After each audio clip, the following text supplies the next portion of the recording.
Welcome to Brevis Talk. The talks you are about to hear will be honest, revealing, and unfiltered. Join us as your host, Pastor Wayne Whiteside, lifts the lid of silence and has conversations about mental illness and health in the church. The goal here is simple. It is to help someone along this journey of life who is struggling.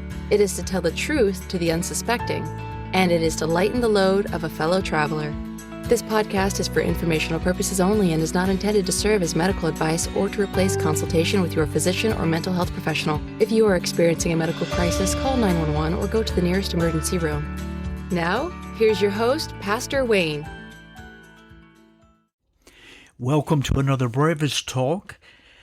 Today we ask the question that the Beatles song Eleanor Rigby asked, all the lonely people, where do they all come from?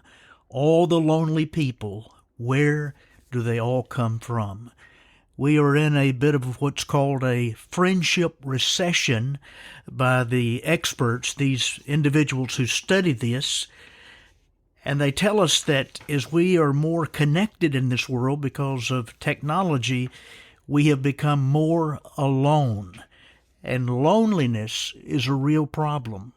No one likes that stigma, so therefore you're going to find people reluctant to admit that they are lonely. Self-reported loneliness peaks in early adulthood, falls in midlife, and rises again in late life.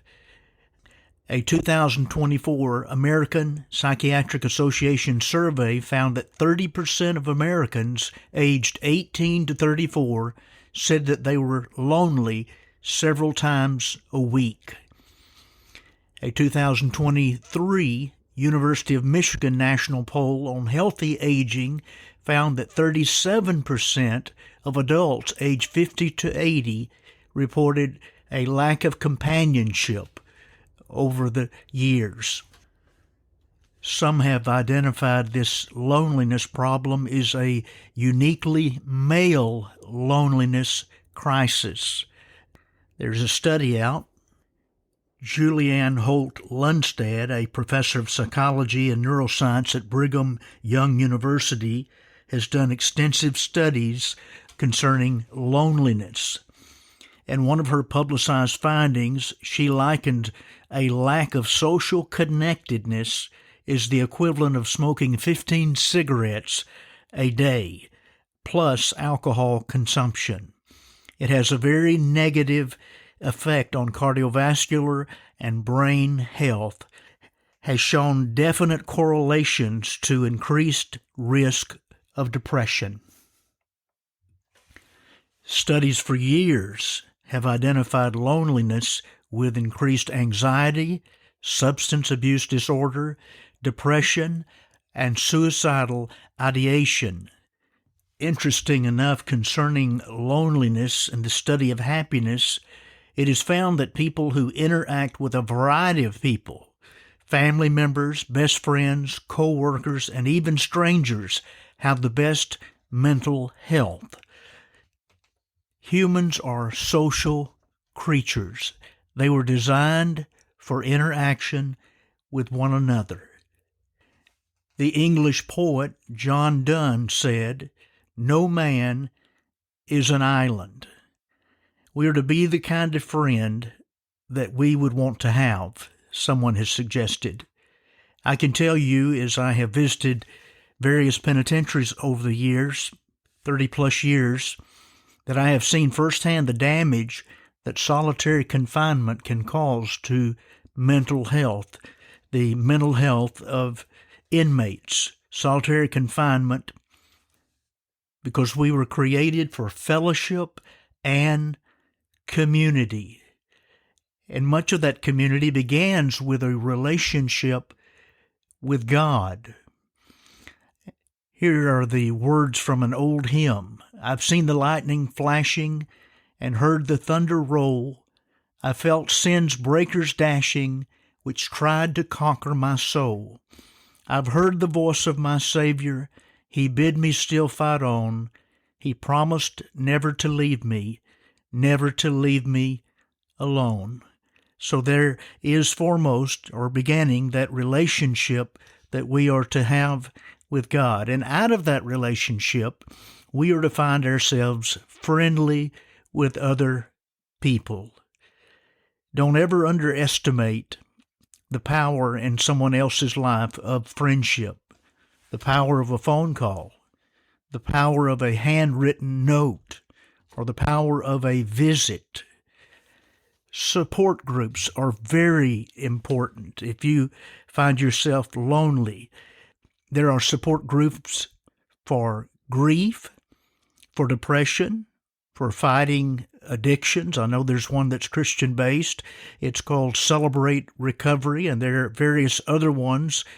I cannot overstate that these support groups are so healthy in so many lives. Social groups, book clubs, morning coffee gatherings, athletic clubs, golf, pickleball, racquetball, tennis, and various other sports played with groups, hiking, taking trips to various places with friends, and certainly counseling.